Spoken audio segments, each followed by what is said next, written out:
नमस्कार साथियों। पिछले कुछ दिनों से प्रदेश के अलग अलग जिलों से, अलग अलग विभागों से हमारे आउटसोर्स कर्मचारी, अस्थायी कर्मचारियों के मैसेज आ रहे हैं। वो मैसेज विचलित करने वाले मैसेज हैं। एमपीवी में कई जिलों में लोगों को अनावश्यक बगैर किसी कारण के हटाया जा रहा है।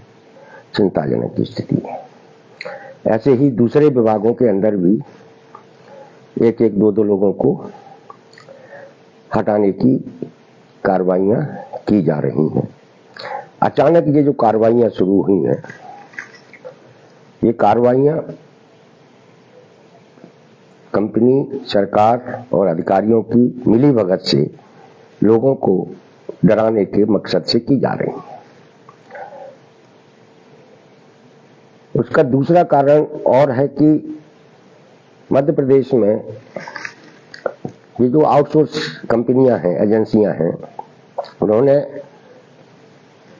एरियर और बोनस जैसे देयक जो कर्मचारियों के वास्तविक देयक हैं, वो भी उनका भी भुगतान नहीं किया है और वो उनको देना नहीं चाहती हैं। जब भी कर्मचारी इसकी मांग करता है तो वो इस तरीके की कार्रवाई कर देती है। अभी हम कई जगह कई लोगों से बातचीत हुई, चर्चा हुई। एक बहुत बड़ी कंपनी है एजाइल करके, जो स्वास्थ्य विभाग में काम करती है और उसके अलावा भी मतलब उस शिक्षा में भी वो काम करती है।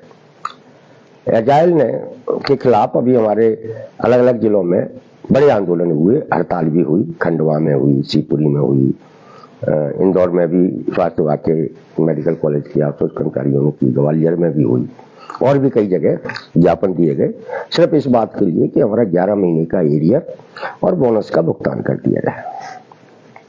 हमको जानकारी मिली है कि एरियर और बोनस जो है न देना पड़े पूरा। इस और सरकार ने बाकायदा सूचनाएं भी निकाली है श्रम आयुक्त ने कि भाई ये चीजें बोनस एरियर कर्मचारियों को मिलना चाहिए। और चिंता की बात यह है कि ये कंपनियां और ठेकेदार इतने ताकतवर हो गए कि वो सरकार के निर्देशों का पालन तक नहीं कर रहे। अभी हमारे को जो जानकारी मिल रही है, कई जगह से एजाइल कंपनी के ठेके खत्म किए जा रहे हैं, उसको हटाया जा रहा है, भगाया जा रहा है। इंदौर में भी ये बात सुनाई दी हमको। टूरिज्म में उसका ठेका है, टूरिज्म में भी ये बात हमको सुनाई दी। टूरिज्म में भी इस एजाइल ने जो है बोनस और एरिया नहीं दिया है। तो एजाइल जो है या तो खुद भाग रही है करोड़ों का घोटाला करके, या फिर सरकार इस बदनामी से बचने के लिए कि इस कंपनी को अभी शांत कर दो, जिससे लोग का जो बोनस और एरियर के लिए मांग बढ़ रही है वो मांग ठंडी पड़ जाएगी, क्योंकि अब कंपनी ही नहीं है तो फिर कौन देगा। ये भी साजिश हो सकती है। कुल मिलाकर स्थिति ये है कि एजाइल जो है भागने वाली है और ये हमारे कर्मचारियों का करोड़ों का जो लंबित भुगतान है वो या तो खर्च कर चुकी है, खा चुकी है, इसलिए नहीं दे रही है, या देना नहीं चाहती है। जो भी कारण होंगे वो तो आगे पता चलेंगे, लेकिन वो या तो ब्लैक लिस्टेड की गई होगी, तो ब्लैक लिस्टेड भी की गई होगी तो भी आगे पता चलेगा कि क्या कार्रवाई है। लेकिन वो भाग रही है। भागने की नौबत इसलिए आई कि हम लोगों ने, ऑल डिपार्टमेंट आउटसोर्स अस्थायी कर्मचारी मोर्चा ने जिस तरीके से इस कंपनीकरण के खिलाफ, ठेकाकरण के खिलाफ अभियान चलाया, निश्चित रूप से उस अभियान को जो जन समर्थन मिला, आंदोलनों में उतने लोग नहीं आए, लेकिन सोशल मीडिया पर, अखबारों में, मीडिया के अन्य प्लेटफॉर्म में इस अभियान को बहुत व्यापक समर्थन मिला, जिससे सरकार की भी बदनामी हुई, कंपनी की भी बदनामी हो रही है, कंपनी के मालिक की भी बदनामी हुई हो, सुपरवाइजरों पर बहुत गंभीर आरोप लगे। एक समझौते में, इंदौर के एक समझौते में तो ये भी हुआ कि भाई जो सुपरवाइजर है उसको भगा देंगे। खंडवा में यही समझौता हुआ कि जो वहां का सुपरवाइजर है उसको हटा रहे हैं। तो ये जो पूरी बदनामी हुई, सरकार इस बदनामी से बचने के लिए भी एजाइल को ब्लैक लिस्टेड कर सकती है। अब ये कार्रवाई जो हुई है ये कोई छोटी मोटी कार्रवाई नहीं है। ये कार्रवाई इसलिए हुई कि आप सब लोगों ने अपने हक और अधिकार के लिए बोलना शुरू किया, आवेदन दिए, निवेदन किए, धरने दिए, जैसे भी संभव हो सकते थे ऐसा काम किया। तो बदनामी हुई सरकार की और बदनामी से बचने के लिए सरकार ने ये कदम उठाया है। इससे पहले भी एमपी कॉन नाम की एक संस्था हुआ करती थी, आप सब लोग जानते होंगे। सैड मैप से पहले एमपी कॉन जो है मैन पावर का काम देखती थी, वो मैन पावर सप्लाई करती थी। हम लोगों के आंदोलन के बाद और हम लोगों ने जिस तरीके से मुद्दे को उठाया और लोगों को एमपी कॉन के समय न पूरा न्यूनतम वेतन मिलता था, न छुट्टियां मिलती थी, बहुत बड़े स्तर पर भ्रष्टाचार था एमपी कॉन में। एमपी कॉन भी हम लोगों के अभियान के बाद सरकार ने एमपी कॉन को भी घर बैठा दिया था। जी आप लोग आज एमपी कॉन का नाम कहीं सुन नहीं रहे होंगे। एमपी कॉन गई, एमपी कॉन भी आप लोगों का करोड़ों का काला पीला करके गई है। अब चूंकि वो लंबे समय से काम कर रही थी, कोई बोलने वाला नहीं था। जब हमने बोलना शुरू किया, सरकार की बदनामी हुई, कंपनी भी बदनामी हुई, तो कंपनी ने भी अपने आप को वो करने के लिए एमपी कॉन से पीछा छुड़ा लिया। सरकार ने सैड मैप को दे दिया। सैड मैप ने इस तरीके से ये करना शुरू किया। और सैड मैप की भी एमडी थी, एक मैडम थी, वो भी 30-40 लाख के पीएफ का पैसा जमा न करने के आरोप में सस्पेंड हो चुकी थी। 2 साल पहले की बात है। इसी तरीके से जो डायल 100 जो बाहर की कंपनी थी वो भी ब्लैक लिस्टेड होके गई है, अब नई कंपनी वहां आ गई है। इस तरीके से हम लोगों के आंदोलन के कारण हम लोगों ने उस मुद्दे को जिस तरीके से उठाया है, उस मुद्दे से सरकार की कहीं ना कहीं बदनामी तो हुई है। लोगों ने सवाल करना तो शुरू किए। कौन लोगों ने? आम लोगों ने, उन्हीं के लोगों ने, मतलब विधायकों ने भी किए होंगे, उनके नीचे के जनप्रतिनिधियों ने किए होंगे, पार्टी के लोगों ने सरकार से सवाल किए होंगे कि ये क्या है, हमारे लोग हैं, इन लोगों के वेतन पूरा नहीं मिल रहा है, उनका बोनस नहीं मिल रहा है, एरियर नहीं मिल रहा है, ये चोरी हो रही है और सरकार हम चला रहे हैं। तो ये पूरा नीचे से दबाव बना हम लोगों के आंदोलन को, जिसके कारण पहले एमपी कॉन को भगाया गया, एजाइल जा रही है, अब बचती है आरबी एसोसिएट। आरबी एसोसिएट सुरक्षा गार्डों के और इसका बड़ा कई जगह इनका बड़ा काम है। आरबी एसोसिएट का भी यही काला पीला करने का काम है। उसको भी वो भी कुछ दिनों में उसकी भी रवानगी तय है, क्योंकि आरबी एसोसिएट के अंडर में काम करने वाला आउटसोर्स कर्मचारी भी हमारा संगठित होने लगा है, जहाँ वो भी एरियर बोनस की मांग करने लगा है। और ये कंपनियां इतनी लालची हैं कि ये बोनस एरियर नहीं देना चाहती। और जब आरबी एसोसिएट भी चली जाएगी, लेकिन हमारा सवाल ये है कि ठीक है, एक कंपनी चली गई, दूसरी आ गई, दूसरी चली जाएगी, तीसरी आ जाएगी, इससे आपका भविष्य तो सुधरने वाला नहीं है। ठीक है, हम लोगों का जितना सीमित संसाधनों में, सीमित संख्या के दम पर हम जितना दबाव सरकार पर बना सकते थे हमने बनाया। अब आप लोगों की ये जिम्मेदारी बनती थी कि यदि आप सब लोग इस 2 साल के इस आंदोलन का अगर हिस्सा बन गए होते ईमानदारी से, तो इस बात की गारंटी है कि ये जो कंपनियों को भगाया जा रहा है ये हमेशा के लिए भगा दिया जाता और आप लोगों को विभाग से वेतन के भुगतान किए जाने लगते। यही एक रास्ता था जो आपके भविष्य को सुरक्षित करा सकता था, जो हमने शुरू में ही कहा था कि हमारा लक्ष्य है कि आप लोगों को पहले वेतन विभाग से सीधे वेतन मिले, उसके बाद आपको स्थायी कर्मी का दर्जा मिले, विभाग में संविलियन हो। और ये कराया जा सकता था, क्योंकि ये आज हम ये कह सकते हैं, हम जहां भी जा रहे हैं, आम आउटसोर्स अस्थायी कर्मचारियों का बेहद सपोर्ट है, समर्थन है, लेकिन वो आंदोलनों में नहीं आ पा रहे हैं, तो वो डरे हुए लोग हैं।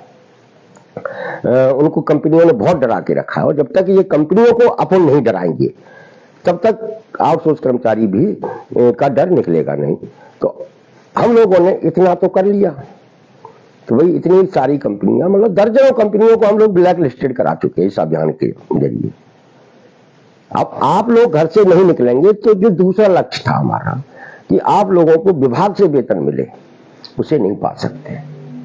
और आज हम ये देख रहे हैं कि ये और भी मुश्किल होता चला जा रहा है, और मुश्किल होने का कारण हमारे बीच के ही लोग हैं।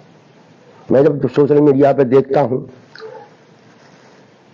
और उसका जब मैं अध्ययन करता हूं तो मुझे लगता है कि ये जो आंदोलन को दिशाहीन करने में भी कई सारे लोग सक्रिय हो चुके हैं, कि जो आंदोलन एक सही दिशा में जा रहा है, इस आंदोलन को किस तरीके से दिशाहीन किया जाए लोगों के बीच में, हमारे नेतृत्व के बीच में नहीं, लोगों के बीच में।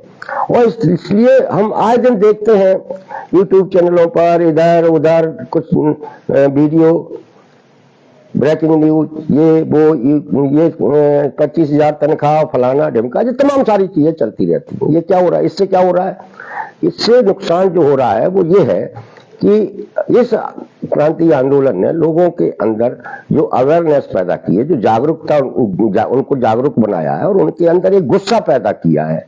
ये जो जिस तरीके की जो सोशल मीडिया पर खबरें आ जाती है, वो उनके गुस्से को ठंडा करती है, ठंडा करने का काम करती है। जो गुस्सा पैदा, लोगों को उनके हक और अधिकार के से जोड़ना, उनके अंदर लड़ने की इच्छा पैदा करना, जो बहुत कठिन काम है, लेकिन उसको ये कुछ साजिशन तरीके से इसे ठंडा करने का अभियान भी चलाया जा रहा है। हो सकता है सरकार, कंपनी समर्थक लोग होंगे तो वो ये काम करते होंगे। हम आप सब लोगों को भी इससे सावधान रहने की जरूरत है, वरना आपकी लड़ाई जिस मकसद और जिस लक्ष्य को लेकर शुरू की गई है, वो लक्ष्य आप हासिल नहीं कर पाएंगे। इससे के लिए मैं एक उदाहरण देता हूं अतिथि शिक्षकों का। हमारे अतिथि शिक्षकों के नेता हैं, उनसे हमारी बातचीत हो रही थी। मैंने कहा, वो बहुत दुखी थे, बोले कि सर जो है 2019 तक आप थे तो अतिथि शिक्षक अपने हक के लिए बहुत जागरूक था, अवेयर था, लड़ने के लिए, मरने मारने के लिए तैयार था, उसमें बहुत और एक वातावरण भी बना था। सरकार भी अतिथियों से डर रही थी, हर तरफ चर्चा होने लगी थी अतिथि शिक्षकों की, स्कूल अतिथि शिक्षकों की। फिर क्या हुआ कि उन्हीं अतिथि शिक्षकों में से कुछ लड़कों ने यूट्यूब चैनल शुरू कर दिए, यूट्यूब चैनल शुरू किए और हर दिन उन्होंने अतिथि शिक्षकों के बीच में ऐसा अभियान शुरू किया कि अतिथि शिक्षकों के लिए ये आदेश निकला, वो परमानेंट होने वाले हैं, ये आरक्षण मिल गया, ये सीटें बढ़ गई, ये हो गया, वो हो गया। अब तो वो शिक्षक बन ही गए। वो जो यूट्यूब चैनल अतिथि शिक्षकों ने शुरू किए थे, उससे अतिथि शिक्षकों का ये नुकसान हुआ कि उनका अपने प्रति लड़ने की जो उनकी इच्छा पैदा हुई थी, उनके अंदर जो गुस्सा पैदा हुआ था, वो ठंडा पड़ गया। हमें लगता है कि हमारे इस आउटसोर्स आंदोलन के साथ भी कुछ ऐसा ही न हो जाए, इसलिए आपको सावधानी बरतनी है। और हम जो कुछ भी आपको अपने संगठन के जरिए जो कुछ भी बताएंगे, अपने पेज के जरिए बताएंगे। हमारा पेज एक तरीके से अधिकृत है। आजकल तो सोशल मीडिया पर आउटसोर्स कर्मचारी संघ के नाम से ही कई पेज बन गए, कुछ भी चल रहा है, तो अच्छी बात है, चले गया, वो भी संगठित करने की काम कर रहा है। लेकिन सही सूचनाएं आप तक पहुंचे, आपका जो लक्ष्य है उस लक्ष्य तक पहुंचाने में अगर कोई मददगार करता है तो उसे मदद करनी चाहिए। उस लक्ष्य से भटकाने के लिए सोशल मीडिया का इस्तेमाल नहीं होना चाहिए। हम सब लोग पढ़े लिखे समझदार लोग हैं, आप इस बात को समझेंगे। तो इसलिए साथियों, लड़ाई और संघर्ष गंभीर है, बड़ा है, ये बात आप और हम समझते हैं, लेकिन कठिन नहीं है, मुश्किल नहीं है। इस संघर्ष को हम लोग जीत सकते हैं, बशर्ते कि हमारे अंदर जीतने की इच्छा पैदा हो जाए। मैं आज ये कह सकता हूं, देखिए हमने कुछ भी किया है, कैसे भी किया, किस तरीके से चले हम, ये अलग मुद्दा है, लेकिन आज हमने मध्य प्रदेश के उन तमाम सारे कर्मचारी वर्ग को जो सरकार के अन्याय के शिकार हैं, जिनकी नौकरियां असुरक्षित हैं, जिनको न्यूनतम वेतन नहीं मिलता है और जिन्हें कभी भी नौकरी से निकाल दिया जाता है, इन लोगों को सबको हम संगठित करने में, उनको सबको जागरूक करने में और उन सभी को इस क्रांति आंदोलन का हिस्सा बनाने में हम सफल हुए हैं। हम ये कह सकते हैं कि हमने इस अन्याय के शिकार कर्मचारियों के अंदर एक आग तो पैदा कर दी है। हर किसी के दिल में आग लग गई है कि हमें इस अन्याय को खत्म कराना है। हर किसी के में सब कह रहे हैं कि नहीं, ये अन्याय हम खत्म कर दें, खत्म होना चाहिए, हम लड़ेंगे। कब लड़ेंगे वो आने वाला समय बताएगा, लेकिन आग हम लोग लगा चुके हैं। अब इस आग की लपटें किस हिस्से से उठेंगी? ग्राम पंचायतों के चौकीदार, पंप ऑपरेटर, भ्रत, उनके बीच में से कहो ये लपटें उठ जाए। कहिए ये लपटें अंशकालीन कर्मचारी, ये चतुर्थ श्रेणी का जो स्कूल छात्रावास है उनके बीच से उठ जाए। कहो जो बैंकिंग सेक्टर के कंपनी के शिकार बैंक सेवा मित्र है उनके बीच में से उठ पड़े। कहो राजस्व विभाग के जो सर्वेयर है उनके बीच में से उठ पड़े। कहिए वो मनरेगा के जो श्रमिक है, मजदूर है, मेहनत है, उनके बीच से क्रांति की आग उठ पड़े, लपटें उठ पड़े। ये कहीं से भी उठ सकती हैं। आग सबके दिलों में लगा दी है और अब ये सरकार और सरकार समर्थित लोगों की तरफ से इसी आग को ठंडा करने की कोशिश भी की जाएगी। क्यों की जाएगी? उन्हें मालूम है कि ये एक बार अगर उठा तूफान तो फिर शांत होने वाला नहीं है और ऐसा पहले हो चुका है। हम पिछले अपने वीडियो में आपसे चर्चा करते रहे हैं। देखिए, आज मध्य प्रदेश के मेहनत वर्ग के पास जो कुछ भी है वो उसे किसी ने खैरात में नहीं दिया है। जो कुछ भी था उसके पास, जो मिला उसे काम करने के दौरान उसको जो भी सुविधाएं मिली, जो भी उसके हित में कानून बने, वो उसने अपने संघर्षों से हासिल किए और उसके संघर्ष तभी तक जीतते रहे जब तक उनके पास उनकी बात करने वाला नेतृत्व रहा। इसी मध्य प्रदेश में आप देखिए, मतलब आज आउटसोर्स प्रथा ये सरकार ने लागू की है, ठेका प्रथा जो नौकरियों में लागू की है, कब से लागू की है? 15-20 साल से। इससे पहले तो ये नहीं था। तो इसका मतलब ये है कि उससे पहले भी काम तो करते थे आप लोग, आप जैसे पदों पर काम करते थे। लेकिन ये जो 15-20 साल में जो हुआ है और ये जो व्यवस्था सरकार ने लागू की है, तो ये लागू करने से पहले सरकार ने मजदूर कर्मचारी वर्ग के नेतृत्व को ही खत्म करने का काम किया था। पहले उनके नेतृत्व को खत्म किया।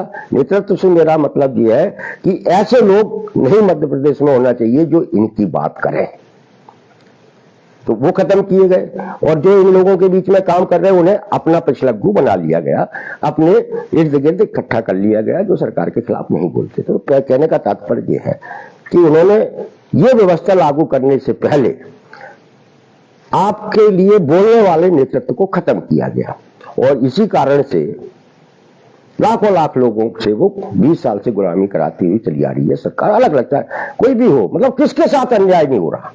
हमारे इस प्लेटफॉर्म पे आके आपने देखा होगा, पेज पर हर तरीके के कर्मचारी की हम बात डालते हैं। अतिथि शिक्षक अन्याय हो रहा है, कोटवार अन्याय हो रहा है, किसको छोड़ा? आशा के साथ अन्याय हो रहा है, आंगनबाड़ी के साथ अन्याय हो रहा है, सरकारी विभागों में जो अस्थायी आउटसोर्स कर्मचारी है उन सारे के साथ अन्याय हो रहा है। सबके साथ हो रहा है ना, एक जैसा समान रूप से समान तरीके का अन्याय सबके साथ हो रहा है। न्यूनतम वेतन किसी को नहीं मिलता। आउटसोर्स कर्मचारी है बड़ी संख्या में, कहीं मिल जाता है कहीं नहीं मिलता है और बड़ी मतलब आपकी संख्या कोई छोटी मोटी नहीं है। पूरा स्वास्थ्य विभाग है, पूरा ठेके पे चल रहा है। अभी आपने देखा होगा ग्वालियर में हमारे आउटसोर्स कर्मचारी बाहर बैठ गए तो हाथ अफरा तफरी मच गई थी। खंडवा में बैठ गए तो अफरा तफरी मच गई थी, इंदौर में बैठ गए तो अफरा तफरी मच गई थी, शिवपुरी में बैठ गए तो अफरा तफरी मच गई थी। सबको पता चल गया। तो इसका मतलब क्या है? इसका मतलब यह है कि आप आउटसोर्स कर्मचारी, अस्थायी कर्मचारी इतने प्रभावशाली तो है कि जिस दिन वो एकजुट होकर खड़ा हो गया उस दिन सरकार को एहसास हो जाएगा कि भाई ये लोग हैं, इनके बगैर काम नहीं चल सकता, इनके साथ न्याय करें। तो न्याय कि सबके साथ अन्याय हो रहा था। तो हम लोगों ने इसीलिए प्लानिंग के तहत योजनाबद्ध तरीके से 2 साल में हर उस वर्ग को अपने साथ जोड़ने की कोशिश की है जो अन्याय का शिकार है, वो जुड़ गया है। उसके अंदर हम लोगों ने एक अन्याय के खिलाफ संघर्ष का विचार भी पैदा किया है, और वो ये बात समझने लगा है कि अगर हमारे साथ न्याय होगा तो वो संघर्ष के रास्ते पर चलकर ही न्याय मिलेगा। और इसलिए आप देखना आने वाले दिनों में उसी भोपाल में अलग अलग लोग आपको रैलियां करते हुए मिलेंगे, धरने देते हुए मिलेंगे, सरकार से जूझते हुए दिखाई देंगे, करेंगे, दफ्तरों को घेर के बैठेंगे। ये होने वाला है आने वाले दिनों में। कौन इसमें साथ रहेगा कौन नहीं रहेगा वो एक अलग मुद्दा है, लेकिन ये होने वाला है। इसकी पटकथा पूरी लिखी जा चुकी है, क्योंकि अब ये लोग शांत बैठने वाले नहीं है, भले ही कोई कितना भी शांत करे। हमारे बीच में बहुत सारे लोगों की इच्छा होती है कि अपने आउटसोर्स कर्मचारियों के लिए कुछ करें। हमारे एक साथी का मैं आज वीडियो सुन रहा था, वो एक नई योजना लेके आए कि जो आउटसोर्स कर्मचारी दिवंगत हो जाता है तो उसको कुछ आर्थिक मदद करने के लिए कोई कोष बनाया जाना चाहिए जिससे उसकी कुछ मदद करनी है। भाई हम लोगों की मांग क्या है कि इन सबका बीमा कराया जाए। ये अगर कोई कर्मचारी खत्म होता है तो उसकी मदद करना सरकार की जिम्मेदारी है, हम लोगों की तो नहीं है। लेकिन इस तरीके की भी चीजें आती है, अब इस तरीके की बातें भी दिमाग में इसलिए आती है लोगों के में कि वो संघर्ष नहीं कर सकते, संघर्ष के लिए लोगों को नहीं जोड़ सकते, तो और अपनी पहचान भी बनानी है तो कैसे, चलो ये काम कर लो, ये अच्छा, ये आसान काम है। लोगों से कहेंगे कि फंड इकट्ठा करो, इसमें फिर कहीं कोई दिवंगत हो गया तो उसको 1000-2000 रुपए दिए, फोटो खींचे डाल दिए। ये बहुत सस्ती राजनीति है, सस्ती लोकप्रियता वाले काम है जिन्हें करने की कोशिश की जाती है। हमारा काम क्या है, अगर हमारा कोई साथी किसी दुर्घटना में हादसे का शिकार होता है तो हम लोगों का संगठन इतना मजबूत होना चाहिए कि हम सरकार पर दबाव बनाए कि आपको इसे मुआवजा देना ही पड़ेगा, 5 लाख 10 लाख का, तब वास्तविक मदद उसकी की जा सकती है। लेकिन दुर्भाग्य की बात है कि ये चीज हमारी चेतना में है ही नहीं, या है भी हम इसको अपनी चेतना में लाना भी नहीं चाहते हैं, जबकि हमको लाना चाहिए। तो साथियों, हमें इस तरीके के अपनी जो ऊर्जा है उस ऊर्जा को अपने मजदूर कर्मचारी वर्ग का जो इतिहास है, जिसके उस इतिहास उसका ये है कि उसने संघर्ष किया है और वो संगठित हुआ है, उसने अपने नेता तैयार किए हैं तभी उसको कुछ हासिल किया है। इसलिए हमें उसी रास्ते पर आगे बढ़ना है जो रास्ता में हमारे पूर्वज दिखा गए। और आप कितनी बड़ी ताकत है एक उदाहरण समझिए। देखिए, आप भोपाल जाते हैं, भोपाल में भेल बना, उसमें मजदूर रहते थे, बड़ी संख्या में उनके लिए क्वार्टर थे, सब कुछ था, काम करने वाले लोग, पुट्ठा मिलता तमाम जगह, सब जगह। इंदौर आपने देखा होगा, इंदौर में मालवा मिल है, पूरा कारखानों वाला क्षेत्र था, वह मजदूरों के लिए मकान हुआ करते थे, सारी सुविधाएं मिलती थी, सब कुछ होता था, मजदूर संगठित था। उनकी बात करने वाला नेतृत्व तो उस समय था, आपको पता है। वहां इन दोनों ही जगह, जो बड़े शहर में बता रहा हूं, भोपाल में भी लोकसभा का चुनाव मजदूर नेता जीतते रहे। साकिर अली खान सांसद रहे भोपाल से, वो मजदूरों के नेता थे। होमीदाजी इंदौर से जीतते रहे, वो मजदूरों के नेता थे। तो आप बताइए मजदूर कितनी बड़ी ताकत थे। वो अपने नेता बनाता था, वो अपना नेता बनाता था और वो नेता उनकी बात करता था, किसकी, मजदूर की। और जब तक कोई ऐसा नेतृत्व रहा मजदूरों के बीच में, कर्मचारियों के बीच में, तब तक उसे सब कुछ मिलता रहा। तो सरकार ने इस तरीके के नेतृत्व को ही खत्म किया सबसे पहले। ग्वालियर में भी मजदूर अपने विधायक चुनते थे, ग्वालियर से जैसे मिल वगैरह बड़े बड़े कारखाने, ऐसे जहां औद्योगिक क्षेत्र थे वहां मजदूरों ने अपने नेता तैयार किए और वो नेता इनके लिए लड़ते थे, इनकी बात करते थे। आज हम क्या है, हमारे अंदर एक बीमारी ये पैदा हो गई है कि हम अगर किसी विधायक के भी बगल में बैठ जाते हैं तो पहले फोटो खिंचवाते हैं और फोटो डालते हैं कि हम विधायक जी से मिल लिए। अगर किसी मंत्री से मिल लिया तो ऐसा लगता है कि इनने सब कुछ हासिल कर लिया, जबकि ये आपके लोग नहीं है, ये आपके नेता नहीं है। ये कांग्रेस के या बीजेपी के नेता हो सकते हैं, ये आपके नेता नहीं है। अगर आपके नेता होते तो मध्य प्रदेश के सरकारी क्षेत्र में ये ठेका प्रथा, अस्थायी प्रथा नौकरियों में लागू नहीं की गई होती। ये बोलते हो, सरकार से कहते, मुख्यमंत्री से कहते कि ये क्या कर रहे हैं, अपने ही लोगों को आप गुलाम बना रहे हैं, अपने ही लोगों का वेतन चोरी कर रहे हैं। लेकिन कोई नहीं बोला, कोई नेता नहीं बोलता। आप कहीं पहुंच जाएंगे तो आपसे ज्ञापन ले लेंगे, फोटो डाल देंगे, आपकी बात सुन लेंगे, एक चिट्ठी भी लिख देंगे। हमारे शिक्षा विभाग के कंप्यूटर ऑपरेटर तो एक बात कि एक किसी ने चिट्ठी लिख दी अंडरटेकिंग की, तो उस चिट्ठी को लेके उनको ऐसा लगा कि ये हमारा नियमितीकरण हो गया, तो चिट्ठी लिख देंगे, संतुष्ट। हमारे लोग इसी में संतुष्ट हो जाते हैं कि विधायक से मिल लिया, मंत्री से, मंत्री से, जबकि ये जानते हुए कि यही वो लोग हैं जिनके रहते हुए आपकी जिंदगी को बर्बाद किया गया, खत्म किया गया है, आपको एक तरीके से गुलाम बनाया गया है, फिर आप उन पर निर्भर हैं। अब उनसे आपको लड़ना है। आपकी लड़ाई किससे? उनसे है, देना उन्हीं को है। अब वो कब देंगे? जिस दिन आप उनके लिए खतरा बन जाएंगे, जिस दिन आप उनको आप एक स्वर से इस अन्यायकारी प्रथा के खिलाफ बोलने लगेंगे।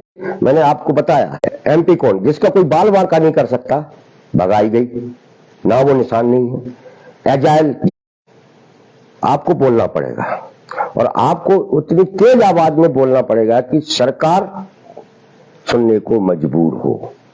जिस तरीके से आप लोगों ने मिलजुल कर, हम लोगों ने कंपनियों को डराया है, वो भागने के लिए मजबूर हुई हैं, इस सरकार को भी डरा सकते हैं, बशर्ते हम लोग साथ आए। और साथ आने में जो आपका डर है, सरकार का, कंपनियों का, ठेकेदारों का, उस डर को निकालना पड़ेगा।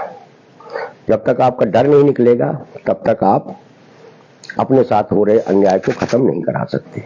गांधी जी ने क्या किया था? अंग्रेजों के समय लोग जितने डरे हुए थे, तो गांधी जी कोई सभाएं करने थोड़ी जाते थे। गांधी जी ने लोगों का डर निकाला था, और जब लोगों का डर निकल गया, तब क्या हुआ? तब पूरा हिंदुस्तान अंग्रेजों के खिलाफ खड़ा हो गया। तो ये डर जो निकाल आपके अंदर है, उस डर से मुक्ति पाइए, आप इस अन्याय से मुक्ति पा जाएंगे।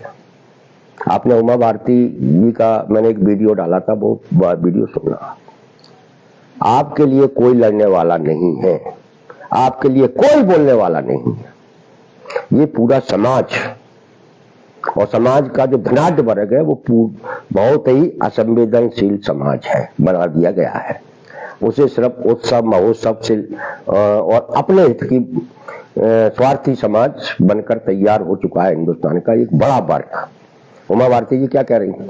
मतलब एक कोरोना का समय था, कोरोना एक बीमारी आई, उस समय करोड़ों करोड़ मजदूर सड़क पर पैदल चल रहा था, जिसको उमा भारती ने कहा खूनी पैदल मार्च, खूब पैदल चल रहा था, और रईस लोग हवाई जहाजों में घूम रहे थे।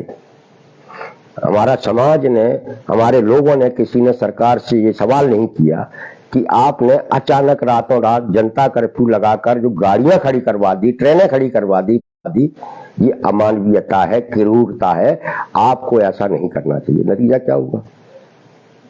लाखों करोड़ों लोग सड़क पर पैदल चल रहे थे, बच्चे, महिलाएं हैं, बुजुर्ग, युवा, सब चल रहे थे। आपने देखा था ना वो मंजर, वो मंजर था जिसमें करोड़ों लोगों की मौतें हुई थी उस समय।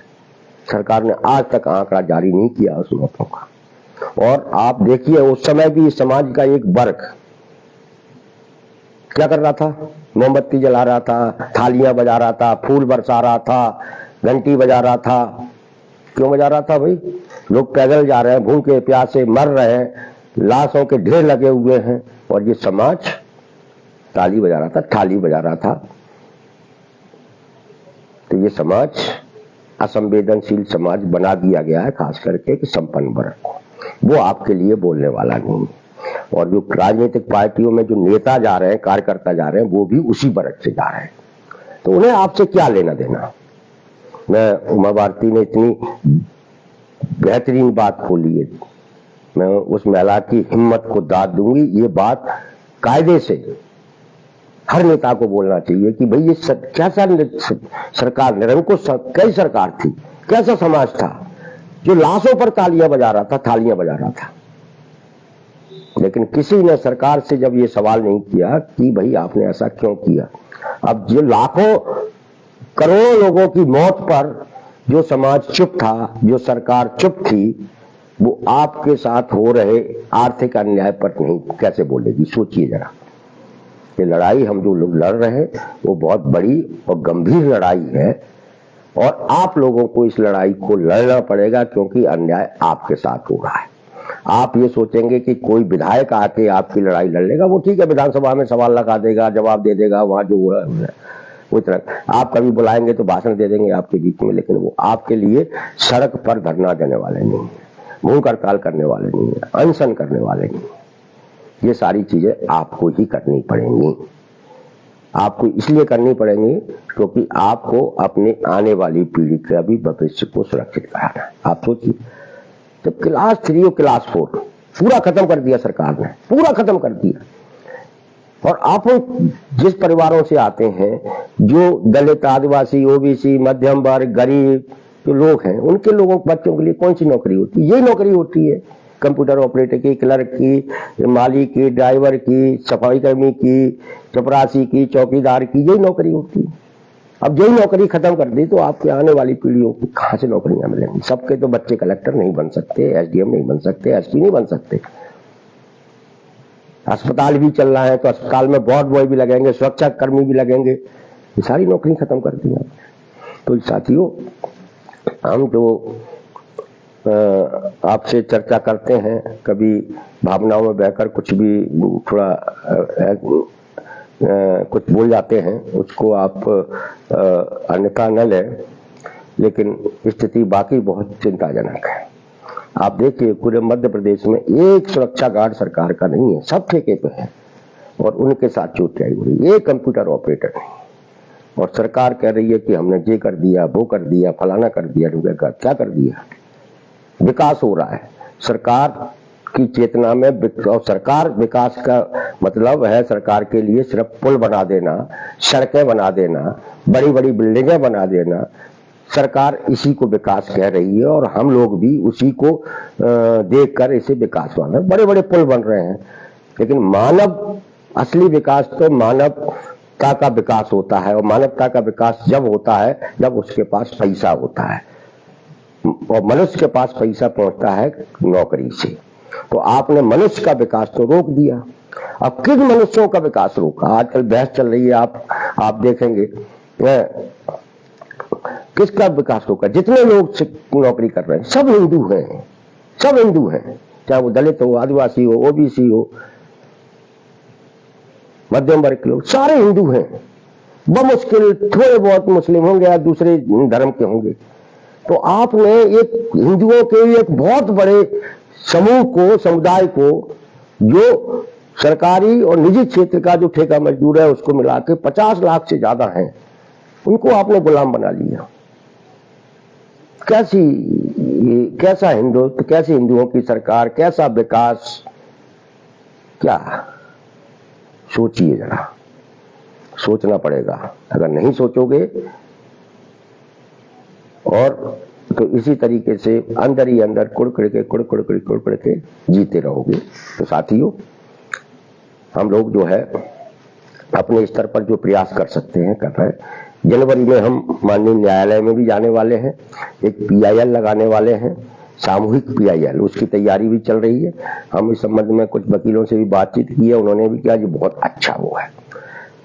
पहली बार हिंदुस्तान में किसी भी राज्य में पहली बार एक सामूहिक PIL का हम लोग प्रयोग करने जा रहे हैं, और उस दिन हम अपने ऐसे वो तमाम सारा जो वर्ग है अस्थायी आउटसोर्स कर्मचारियों का, उन्हें हम जबलपुर में इकट्ठा कर रहे हैं। जितनी हमारी क्षमता है उतने तो होंगे ही होंगे, लेकिन अगर आप आम आउटसोर्स अस्थायी कर्मचारी उस दिन जबलपुर में खड़ा हो गया तो ये न्यायालयीन प्रक्रिया के इतिहास का सबसे बड़ा सामूहिक PIL होगी, और जजों के ऊपर एक मानसिक दबाव बनेगा, नैतिक दबाव बनेगा कि जब इतने लोग पीड़ित हैं, प्रताड़ित हैं और सरकार सुन नहीं रही है, वो हमारे पास आए, तो जजों को भी हमारी PIL पर सुनवाई करनी पड़ेगी और सरकार को निर्देशित करना पड़ेगा कि भाई ये